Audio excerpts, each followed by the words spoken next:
Hi friends, let us start today's session with soluble or insoluble. This is the second part of the fourth chapter, sorting materials into group. Okay, let's start. Soluble or insoluble. Collect samples of some solid substances such as sugar, salt, chalk powder, sand and sawdust. Take 5 glasses or beakers. Fill each one of them about 2/3 with water. Okay, what is the activity? Take some solid substances like sugar, salt, chalk powder and sand. Okay, then take 5 glasses or beakers. Beakers means like this. Fill each glasses with 2/3 of water. Almost this much of water. More than half of that beaker you have to fill with water. Add a small amount of sugar to the first glass, salt to the second and similarly. They have given 5 substances, so we have to add that 5 substances, that is sugar, salt, chalk powder, sand and sawdust to these 5 beakers or in glasses. Okay, add small amount of the other substances into the other glasses. First you have to add small amount of sugar to the first glass. Small amount means a spoonful of sugar and a spoonful of salt to the second and similarly. Add small amounts of the other substances into the other glasses. Next, stir the contents of each of them with a spoon. Stir it with a spoon. Wait for a few minutes. Observe what happens to the substances added to the water. What will happen? The glass which contains the sugar, what will happen? The sugar will dissolve in the first glass of water and we have mixed the salt in the second glass. So the salt also will dissolve in the water and the third one is chalk powder. What will happen? Chalk powder does not dissolve in water but the sand will not dissolve and you can see that the sand will be deposited at the bottom of the glass. And one is sawdust. The sawdust also will not dissolve in the glass of water. Sawdust will float on the surface of the water. What is the difference? Sand will go at the bottom of the glass and the sawdust will float on the water. Table 4.3. Mixing different solid materials in water. First one, substance. The second column is disappears in water or does not disappear. Let us see. First substance is salt. What will happen when you mix it in water?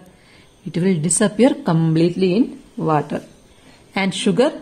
What about sugar? Sugar also will disappear completely in water. And sand? It will not disappear. It will deposit at the bottom of glass. And chalk powder? Chalk powder does not dissolve in water. It will deposit at the bottom. Sawdust, it won't deposit at the bottom. Instead of that, it will float on the surface of the water in the glass. We will notice that some substances have completely disappeared or dissolved in water. We say that these substances are soluble in water. What is meant by soluble in water? When a substance completely disappear or dissolve in water, we say that they are soluble in. They are soluble in water. For example of soluble substances are sugar, salt, etc. On the other hand, other substances do not mix with the water and do not disappear even after we stir for a long time.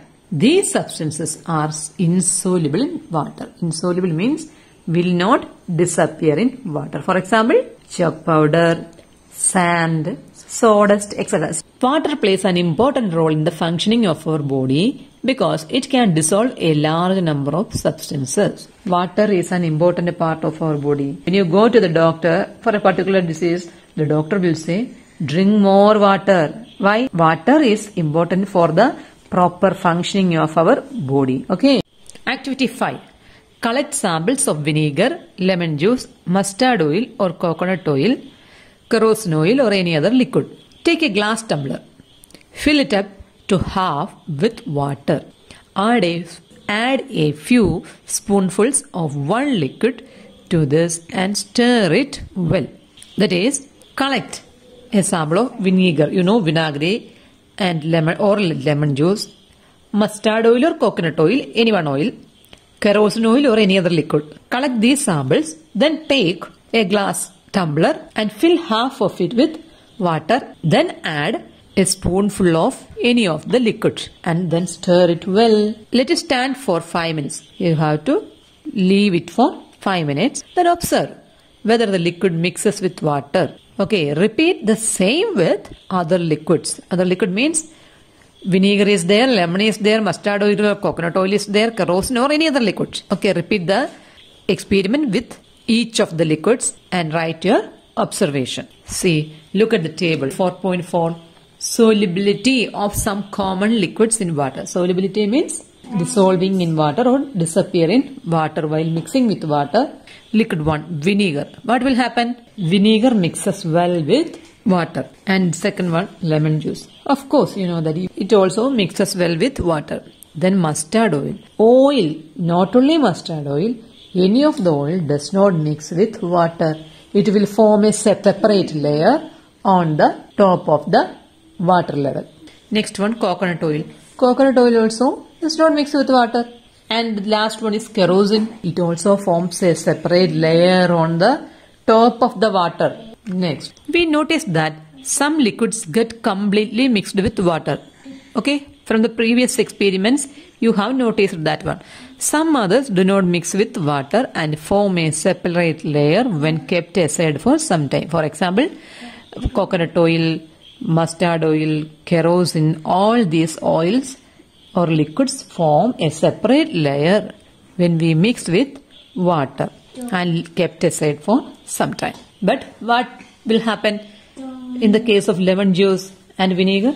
That will completely mix with water. Some gases are soluble in water, whereas others are not. Water usually has small quantities of some gases dissolved in it. Water contains hydrogen and oxygen. So, these are gases, no? So, water usually has small quantities of some gases dissolved in it. For example, oxygen gas dissolved in water is very important for the survival of animals and plants that live in water. Here they are saying about water animals. Water animals breathe or inhale the oxygen dissolved in the water. Water animals uses the oxygen dissolved in the water for their survival. Object may sink or float in water. While doing activity 4, you might have noticed that the insoluble solids separated out from water. For example, sawdust, sand, etc. are insoluble in water, so we could separate that from there. You may have also noticed this with some liquids in activity 5. Some of these materials that do not mix with the water floated to the surface of water. That means those substances which do not mix with water will float on the surface of water. Like that, see here, the kerosene is floating on the water. Others may have sunk to the bottom of the tumbler. For example, sand and chalk powder also, that will sink to the bottom of the tumbler. We notice many examples of objects that float in water or sink in figure 4.6. Okay, here, so many objects are kept in the water. See, some vegetables are floating on the water and some heavy objects like key, coins, etc.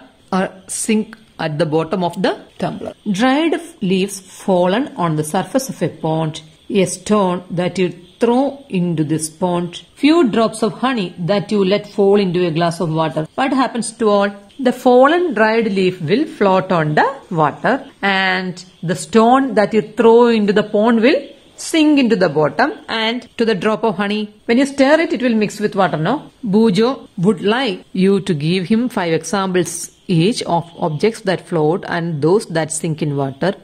What about testing these same materials to see if they float or sink in other liquids like oil? Okay, let me move to the next term. Transparency. You might have played the game of hide and seek. Think of some places where you would like to hide so that you are not seen by others. Why did you choose those places? Would you have tried to hide behind a glass window? Obviously not. as your friends can see through that and spot you. Is it? While playing hide and seek, you will definitely hide behind a place where others cannot see you. Or can you see through all the materials? Those substances or materials through which things can be seen are called transparent materials. For example, car glasses. Is it? Car glass is transparent. From the one side, through the glass, you can see the other side. So, that glass is transparent. Example, glass, water. Water also transparent. Through the clear water, we can see the other side of it. Air also. And some plastics are examples of transparent materials. Some plastics in the sense, shopkeepers usually prefer to keep biscuits, sweets and other eatables in transparent containers of glass or plastic so that buyers can easily see these items. See here, the chocolates, candies, biscuits are kept in transparent containers. It's made of plastic and glasses, but it is transparent through which you can see the other things. Is it? That's why it's called transparent type materials. On the other hand, there are some materials through which you are not able to see. These materials are called opaque. So we have studied two types of materials. One is of transparent material and the other is of opaque. Opaque means through that material you cannot see. Cardboard, that also opaque. You cannot tell what is kept in a closed wooden box. Can you say? No, we can't say what is inside of that wooden box. And of course, a cardboard carton or a metal container. Okay? When we will keep sweets in metal containers, can you see the sweets from outside that metal container? You can't see. You could see only after you open the lid of that container. So, that materials are called opaque materials. Wood, cardboard and metals are examples of opaque materials. Activity 6. Take a sheet of paper and look through it towards a lighted bulb. Now put 2 to 3 drops of some oil and spread it on the sheet of paper. Look again towards the lighted bulb through that portion of the paper on which the oil has been spread. Do you find the bulb is more clearly visible than before? But can you see clearly through the oiled paper? Can you see clearly through the oiled paper? No, we can't see clearly through the oiled paper. Is everything on the other side of it visible? Perhaps not. No, it's not much visible. So, what they are trying to explain, the materials through which objects can be seen but not clearly are known as translucent. So, this is also a type of material or the property of material. So, first term was transparent material. Second term was opaque material. The third one is translucent. Translucent means the materials through which objects can be seen but not clearly are known as translucent. Remember, the oily patch on paper when we tested food items for presence of fats. Yes, when we buy fried items from the shop, they will cover it in paper, no? So we could see the oily patches on the paper. That shows the presence of fat. That was translucent too. That paper is translucent because through which you can see things but it's not clear. You can't clearly say that what object you are seeing through this paper or through these materials. Can you think of some more examples of translucent materials? Or some more examples of translucent materials are, you know, butter paper. When you buy cake from the bakery, it will cover it in butter paper. Through this butter paper, you can see the other side but not much clearly. And tissue paper also is another example. We can therefore group materials as opaque, transparent and translucent. According to the transparency of the material, we can classify the materials as opaque, transparent and translucent. Okay, next we are going to the next paragraph. Paheli suggests covering the glass of a torch with your palm at a dark place. Switch on the torch and observe the other side of the palm. Okay, do it and observe what will happen. She wants to know whether palms of your hand is opaque or transparent or translucent. What will be? It's translucent. Is it? Through the palm, you can see the light, but it's not clear what kind of light, and you can't see the other side also. We learned that materials differ in their appearance and the way they mix in water or other liquids. They may float or sink in water or may be transparent, opaque or translucent. Materials can be grouped on the basis of similarities or differences in their properties. Why do we need to group materials? In everyday life, we often group materials for our convenience. At home, we usually store things in such a manner that similar objects are placed together. Such an arrangement helps us to locate them easily. Similarly, a grocer usually keeps all types of biscuit at one corner of his shop, while grains and pulses are stored at some other places. In our house also, parents will keep dresses in the almara and the food items mainly of grains will store together, is it? And the pulses will store together and the spices also will store or keep together. Why did they keep these substances together? Because it is easy to locate them. Okay. There is another reason why we find such grouping useful.